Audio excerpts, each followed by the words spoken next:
Today is the deadline for Milwaukee Police Chief Alfonso Morales to give an explanation on why tear gas and pepper spray were used during some Black Lives Matter protests back in June.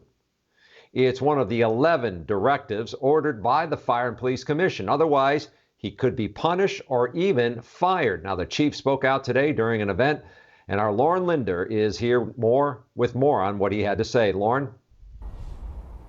Charles, Milwaukee Police Chief Alfonso Morales was the headliner of a luncheon with the Milwaukee Press Club today.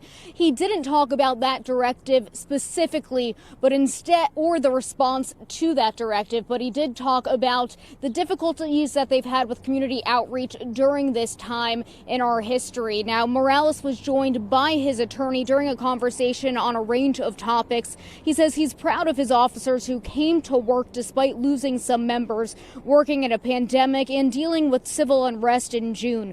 Morales says during that first week in June, his officers worked more than 16 hours a day. According to Morales, these challenges also set back some progress made in police reform over the decades.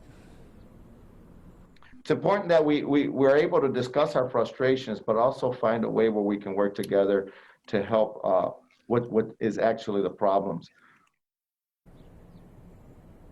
Now, Morales also talked about where things stand with security for the Democratic National Convention after losing the help of more than 100 law enforcement agencies over that first directive. I'll have more details on that coming up new at 5. For now, reporting live outside the Police Administration Building, Lauren Linder, TMJ4 News.